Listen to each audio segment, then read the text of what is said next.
Hello, welcome back. This was not going to be the game I was immediately going to be going into. I was going to take a little bit of a break after Metal Gear 1, play Metal Gear 2 a little bit later, and show off one of the new DLC tracks that they have included in one of the Tetsudo Nippon Real Pro games. I went through the entire recording the day before I'm recording this. This is going to be from Twitch. I'm live as of when I'm recording it, but I did an offline recording for the stuff for Tetsudo Real Pro, and everything kind of went wrong with that one. The recording itself was fine. There was a few gaffes here and there as far as playing it, but it was fine. But the audio codec I did the recording in OBS Studio didn't play nice with Vegas Pro 18. And then when I actually got the file into Final Cut Pro on my iPad, it read the audio just fine, but all the audio levels were off. It wasn't necessarily a mistake on the part of the codec. It's more game audio is way too high, which is drowning me out, even if I'm technically loud enough. It was a bad scene. Had to chunk it, so we're going straight into this right now, and hopefully everything is good to go. I did have some gaffes with the audio there where game audio wasn't feeding through, so we're going to see what happens or if it gives us trouble again. We'll figure it out on the fly. You won't have to deal with it on YouTube, but here on Twitch, we're going to have to deal with it. Deal with it live. And see, I have no music. There should be music. There's actually no audio whatsoever. Cool. All right. Give me a second. We're going to try to get this figured out. Yeah, see, let me check the audio here. Turn it back up to 6. It's muted. That's why it's off. You can mute it from here? Why? Okay. We had it figured out. I adjusted the audio before we got started. And then found out again, you can just mute the game audio completely in the options menu. You don't have to set it to 0. You just press X and it just mutes it. So we should have intro music finally. This was just cool, man. That's fine. Doesn't need to do the thing. And hopefully it's not too loud. It shouldn't be. It should hopefully be louder than the last time we recorded. Where I thought the game audio for Metal Gear 1 was a little low. It's a cool intro too. Like you can see in 3 years how much better things got. How much more they could squeeze out of this hardware. Which makes sense, as you're making games back then.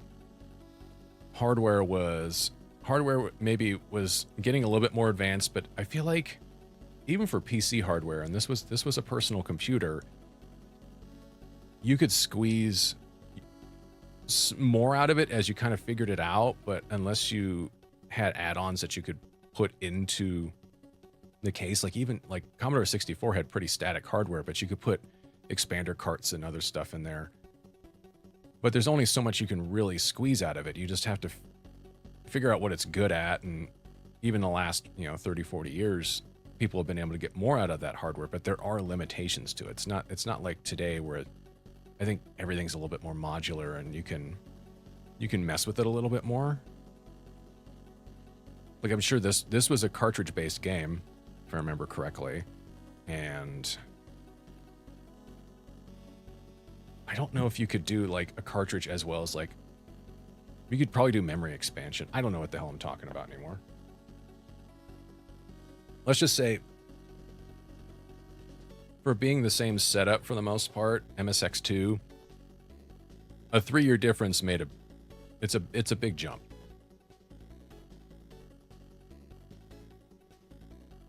Because there's this part here with the credits, and then there is an intro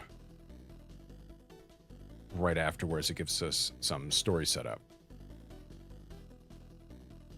This also has a lot more to it that you would see later on in the Metal Gear series.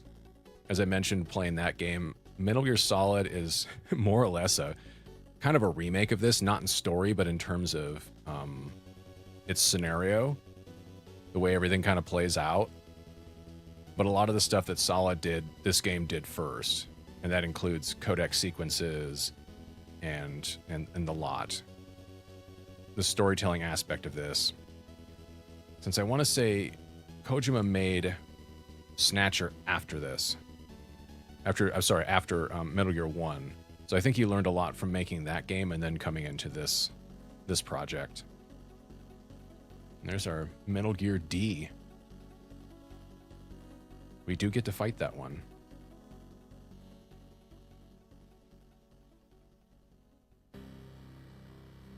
Yeah, just a cool intro. Ooh. Stiff neck. Ah. In the late 1990s, the world is embarking on an age of peace and stability. Yeah, that kind of was happening back then. In real life. Relations between the Cold War's superpowers have thawed. Regional conflicts are being resolved. The threat of nuclear war is now a thing of the past. Not anymore.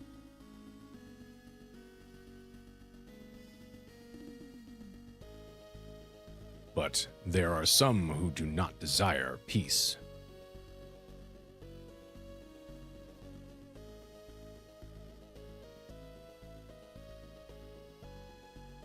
An atmosphere of tension begins to build in the Middle East.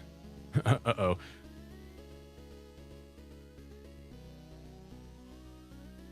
A military junta comes to power in Zanzibar Land, a small nation bordering the USSR, China, in the Middle East, aka a place that doesn't fucking exist.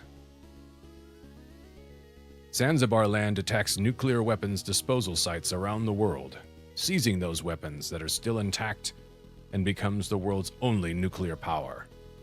It then begins to invade its neighbors at will. Whose gold watch is that? That's Snake's? I can't see him wearing a gold watch like that, you know? After renouncing nukes forever, the world is once again threatened by the specter of nuclear war. I love the idea of renouncing nukes. Clearly the writer had a lot of hopes for the next 10 years. Meanwhile, the world's oil supply, which was to last another 30 years, suddenly and unexpectedly dries up. Without a safe alternative source of energy, the world faces a severe energy crisis. This game is also super... They don't talk about any of this shit later on, I feel like. Like, an energy crisis? No, by Metal Gear Solid, they don't care. It is then, in these dire circumstances, that Dr. Keo Marv, a Czech biologist, develops Oilix, a microbe that can synthesize high-grade petroleum. I'd say that's bullshit, but nanomachines. With this discovery, global tensions are once again on the rise. On his way to attend an American scientific conference, Dr. Marv is kidnapped by agents of Zanzibar Land. That picture there of Snake used to be clearly a picture of Mel Gibson. They replaced a lot of the artwork in this game. Like, pretty much everybody's portraits are different. With its nuclear weapons and the secret of Oilix, Zanzibar Land plans to achieve global military domination.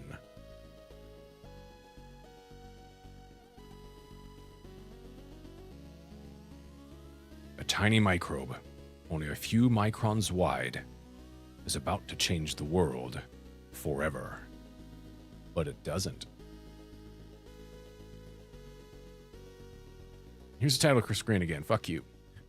Does it go into the intro one more time? I don't remember now. Or does it just take us to the menu? Yeah, it just loops. Okay. So original and easy, I don't really recall what the difference was. If I was complaining about the first game being too easy, that's because it was on easy, but we're gonna play it on easy as well. I don't really care. It doesn't really matter. I already popped one of the trophies. When you begin this sequence here, it does pop a trophy. I was testing it earlier and it already happened, so.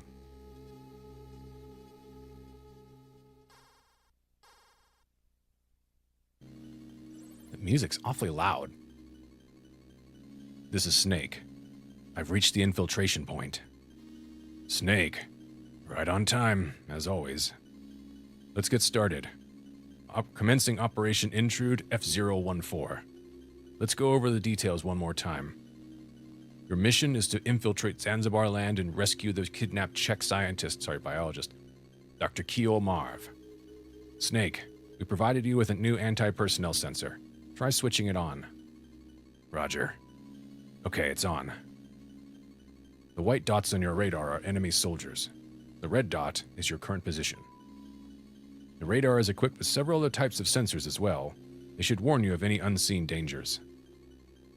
What's the radar's effective range? Take a look at your radar display. It shows a 9-screen area centered on your position. However, it may not work in small, enclosed spaces. Also, if the enemy spots you, you won't be able to use the radar. The enemy will use a jammer to scramble it. How would they know I have it? Got it. Where can I find Dr. Marv? Well, Dr. Marv has a transmitter implanted in one of his molar teeth. When you get close to him, he'll show up as a red dot on your radar. So I just have to keep an eye out for the red dot. Snake, use frequency 140.85 for all future communications with me. Good luck. Over and out. Yeah, so we have a... Let's see if I can adjust the audio just a teeny bit. Hold on, it's going to get loud because it works the exact same way. We'll do 5. There we go. So yeah, we have at least not quite the same Soliton radar, but the fact that you can see from screen to screen, you have no more surprises. Whoop.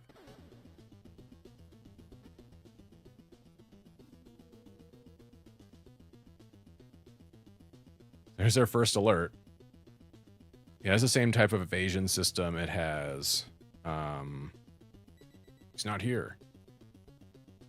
Thankfully, he didn't turn around. The fact that it has at least something similar to its Soliton radar, you have codec sequences, you have all the stuff there.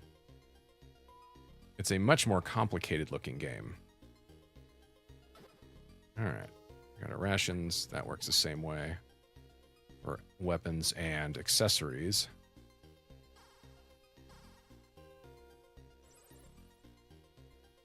Use crawling to sneak through gaps in the fence. Thanks, man. Yeah, that you can actually actively hide instead of... Wow. Well, they can spot you pretty easily. Bye. That's 2 in... How many minutes?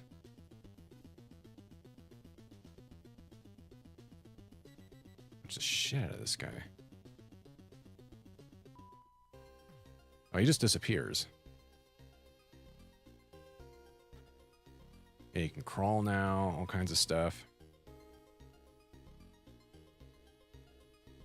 Just a neater looking system overall.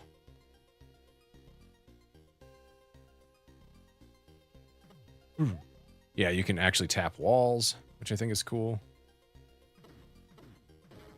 Punch the shit out of them. Alright, so we checked that truck. We already have a ration. Gotta get into the building. You know, still some limitations. You can kind of see that there's an opening there. It's not quite transparent, but you can interact with backgrounds a little bit easier. Alright, see the guy down there. He's coming up this way.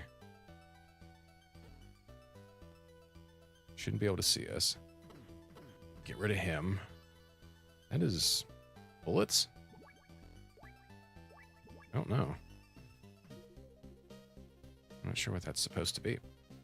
Can't pick it up, though.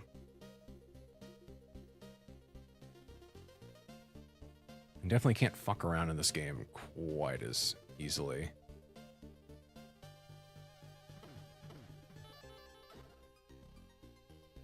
I don't know what that box was supposed to be for, then. Let's see. Can we climb up there? So you can already kind of tell. It's set up differently, but this is pretty similar to infiltrating Shadow Moses. No. I think we can come out that way, but I'm gonna find a different way in.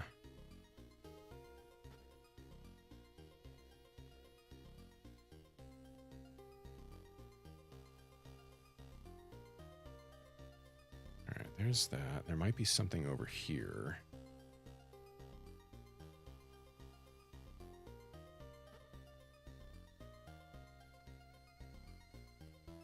Since they're turning their heads, I'm not entirely sure if they can see you that way either. I think their vision's still pretty much a straight line. But considering you can interact with background tiles a little bit better, it's a little bit more complicated.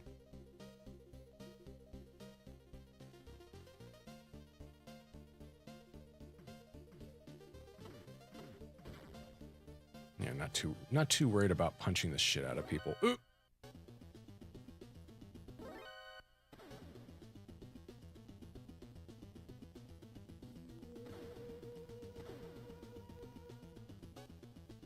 No, it's still on alert. You can't see me through here.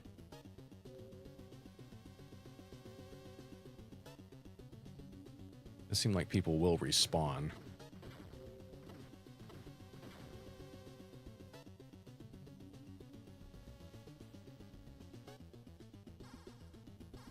I'm gonna call during the alert. Fuck it.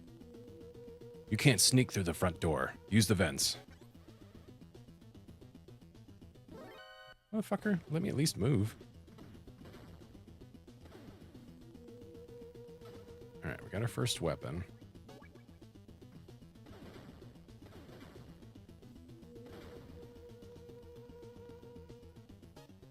How did you come out of the truck? There was nobody there.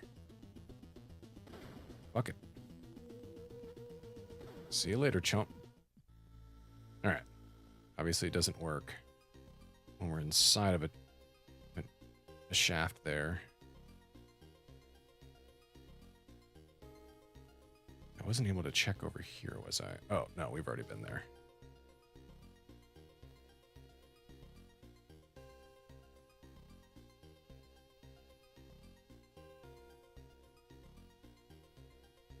All right, where are you going? Really? Punched him, too. Whatever. I think that's going to be a thing. All right, so we already picked up the handgun. We picked up a ration in the truck. Yeah, we already got the calls. We picked up the handgun. We got to make sure. We can find a... I wish I could put this entire guide into dark mode. We can find a suppressor for it, but we got to find our way through here. See if we can't find some more bullets. That's a loading screen. Okay, that's not quite the way I wanted to go. I love that logo. They don't use it past this game. The Foxhound logo gets changed to the emblem that I think more people are familiar with now.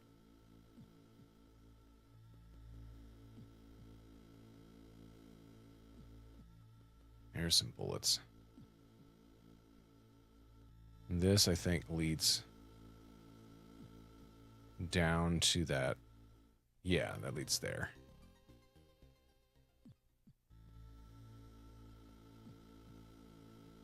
We have two paths into this building. And I don't think we can do anything here, so.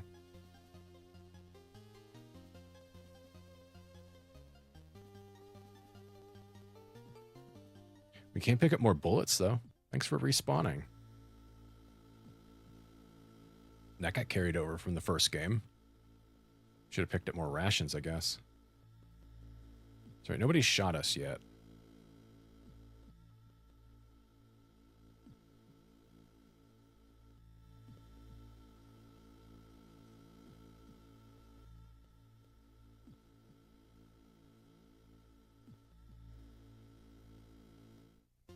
All right.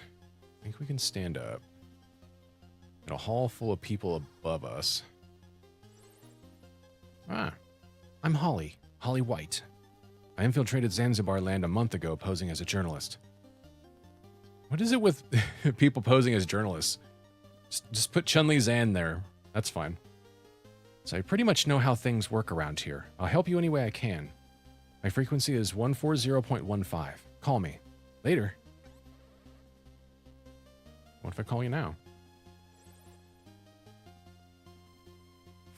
Full of children. Why is it full of... I mean, I was about to say, why is it full of children? Probably, Oh, I don't know how the saving's probably going to be funky in this, too. I'd say if you have a bunch of children here, that's probably child soldiers. That's definitely been a thing in this series. Alright. I do know now that people will move in from other screens, so watching their patrol routes makes sense.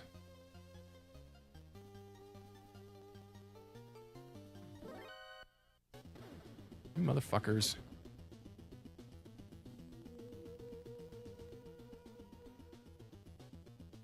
Can I hide under tanks? Oh, I can. Good.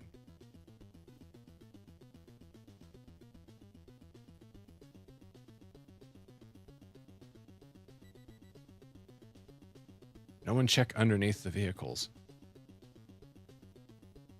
I mean, at the very least, you can kind of clear out some of the screens around you.